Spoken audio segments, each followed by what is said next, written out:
उत्तर प्रदेश के हाथरस में जो भगदड़ मची, 123 लोगों की जान उस भगदड़ ने ले ली। लेकिन सवाल ये कि इस भगदड़ के लिए दोषी है कौन?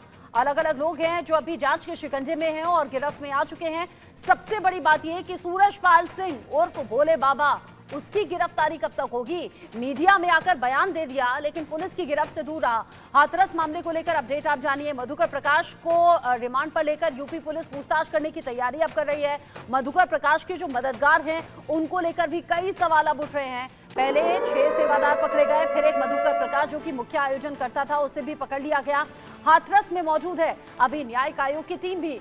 कई गांव वाले हैं जिनके बयान दर्ज किए गए हैं, साथ ही साथ वो लोग भी जो कि इस आयोजन में गए थे, सत्संग में गए थे, सत्संग को सुनने के लिए, बाबा के प्रवचन सुनने के लिए, और अपनों को खो दिया है।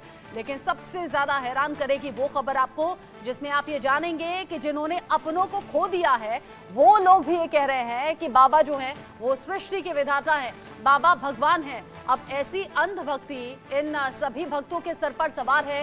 इन सब के बीच ही सूरजपाल सिंह उर्फ भोले बाबा जो कि अंडरग्राउंड चल रहा है, वो पुलिस के सामने नहीं आना चाहता, लेकिन हाँ, बयान दर्ज करके ये जरूर कह दिया, वो भी एक पेपर पर लिखा हुआ बयान, खुद बोला नहीं गया। जो बाबा प्रवचन देता है, जिसके प्रवचन सुनने के लिए अलग अलग राज्यों से लाखों लोग इकट्ठा हुए, वो 4 लाइन भी उन लोगों के लिए बोल नहीं पाया जिन्होंने अपनी जान इस हादसे में गंवा दी। वो एक पेपर पर लिखा हुआ भाषण जैसा पढ़ता है। वो कहता है लोगों की मौत पर मुझे दुख है, मैं पीड़ित परिवारों के साथ में हूं। वो कहता है शासन प्रशासन पर भरोसा रखें। लेकिन सवाल ये कि अगर भरोसा खुद को है तो फिर क्यों पुलिस की गिरफ्त से बाहर, या फिर क्यों अंडरग्राउंड बाबा चल रहा है?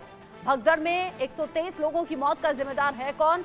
ये जांच लगातार पुलिस की टीम भी कर रही है और साथ ही साथ न्यायिक आयोग की टीम जो कि पहुंची हुई है हाथरस, पीड़ित परिवारों से बात कर रही है।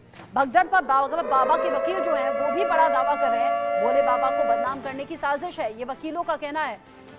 और आप जानेंगे तो हैरान रह जाएंगे, सिर्फ वकील ने ऐसा नहीं कहा बल्कि जो भक्त अभी मैनपुरी आश्रम के बाहर मौजूद हैं उनके जरिए भी ऐसा कहा गया है। अब साथ ही साथ वकील ये भी कह रहे हैं कि सांस लेने में दिक्कत से लोगों की मौत हो गई, जहरीला स्प्रे छिड़कने से लोगों की मौत हुई है। ये बड़ी हैरान करने वाली बातें हैं जो वकील के जरिए की गई हैं। वो कह रहे हैं सांस लेने में दिक्कत हुई, जहरीला स्प्रे यहाँ पर छिड़क दिया गया जिससे लोगों को दिक्कत होने लगी। सवाल बहुत बड़ा ये, किसके जरिए हुई साजिश? अगर ये दावा किया जा रहा है, कौन था वो जिसके जरिए जहरीला स्प्रे छिड़क दिया गया और लोगों को सांस लेने में दिक्कत आई? जबकि चश्मदीद ये कह रहे हैं कि बाबा के पैरों की धूल लेने के लिए लोग दौड़े, उसी दौड़ने में एक दूसरे के ऊपर गिर पड़े।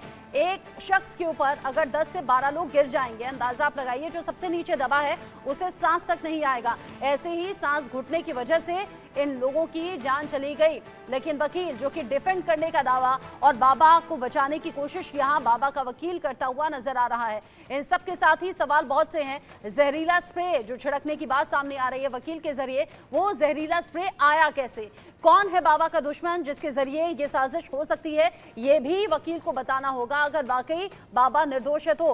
हादसे को लेकर अब अलग अलग तरह की जांच बढ़ रही है आगे। हाथरस हादसे का स्प्रे कनेक्शन आखिर है क्या, ये समझिए। भोले बाबा के वकील अब दावा कर रहे हैं भोले बाबा को निर्दोष साबित करने के लिए। कह रहे हैं भोले बाबा को बदनाम करने की साजिश यहां पर रची गई है। अपने हाथ में जहरीला स्प्रे लेकर आए थे कुछ साजिशकर्ता जिनके जरिए इस पूरे आयोजन में साजिश रची गई है और उन्हीं के जरिए यहां पर बाबा को बदनाम करने के लिए जहरीला स्प्रे यहां पर छिड़क दिया गया, जिसके बाद लोगों को सांस लेने में दिक्कत हुई और उसके बाद लोग जमीन पर गिरने लगे। अब सवाल ये कि इंडिया न्यूज पर सबसे बड़ी गवाही भी सामने आ गई है। न्यायिक कमेटी में 17 लोगों के बयान दर्ज किए गए हैं जिनमें कि अफसर भी मौजूद हैं। कमेटी के सामने चश्मदीदों ने खुलासा किया है कि चरणों की धूल लेने के लिए लोग भागे और इसी भागने के दौरान मच गई भगदड़।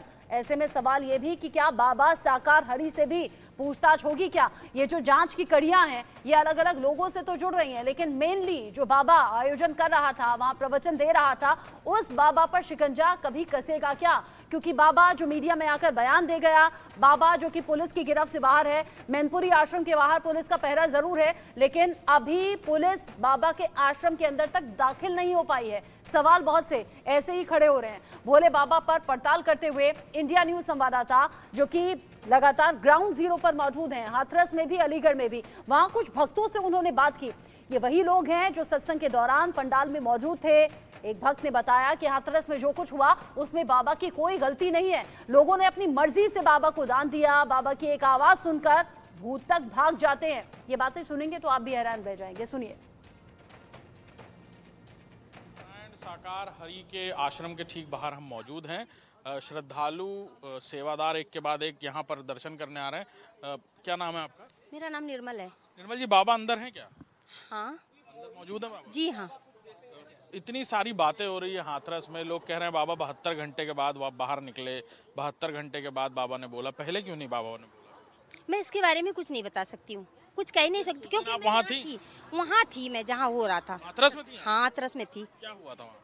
वहाँ पे बहुत सारा भीड़ थी, बहुत सारी भीड़ थी। उसी में 2-4 लोग ऐसे आए जिन्होंने ऐसे धक्का दिया, और धक्का देने मैं भी थी। मैं सूट पहनी थी, मैं निकल के बाहर खड़ी हो गई। आप वर्दी में थी?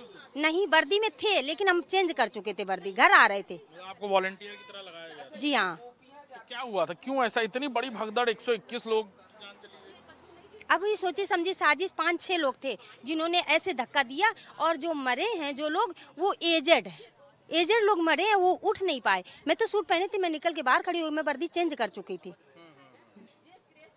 तो क्या कौन साजिश कर रहा है? अब कुछ भी हो, वहाँ गांव के हों या कहीं और के हों, मैं इसके बारे में कुछ नहीं बता सकती हूँ। कब से जुड़ी हुई हैं आप बाबा से? मैं 2012 से जुड़ी हुई हूँ। अच्छा, उससे पहले भी कोई ऐसी कभी साजिश कोई लगता था? बाबा कभी कहते थे क्या साजिश कोई कर रहा है हमारे खिलाफ कोई? नहीं भैया, ऐसा कुछ मुझे नहीं मालूम हुआ।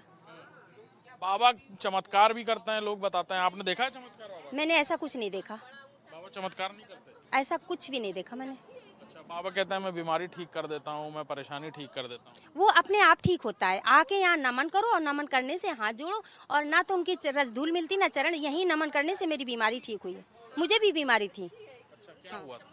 मुझे लेटिन आया करती थी, अक्सर लेटिन आया करती थी। और मैं एक बार यहाँ आई तो मैं पंडाल में जैसे बैठी और बैठ के नमन किया, प्रार्थना बंदना करी, तुरंत मुझे लेटिन ऐसा पेट खड़बड़ाया, मैं भाग के बाहर गई। उस दिन से आज तक मैं कंकड़ पत्थर कुछ भी खा लूँ, मुझे सब हजम हो जाता, और मैं ठीक हूँ आराम से। बाबा की कृपा है? जी हाँ, बाबा की बहुत बड़ी रहमत है मेरे पे। आप बता रही थी कि बाबा चश्मा हटा दें तो आंखों से आंखें उनके कोई नहीं मिला सकता। हकीकत है ये कि उनकी दृष्टि इतनी है कि मैं कुछ कह नहीं सकती। अगर हटा दें चश्मा तो लोग बेहोश हो जाएं। तो ये सब बातें हो रही हैं, बाबा बाहर निकल कर बात क्यों नहीं कर रहे हैं नॉर्मल लोग? बाबा नहीं है, वो नारायण साकार हरि हैं। वो कोई आम आदमी नहीं है जो आके सबसे बात कर दें।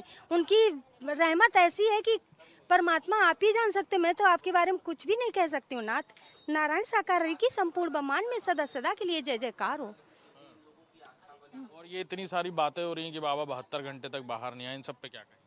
मैं क्या कहूँ, क्योंकि उन्होंने कुछ किया ही नहीं है।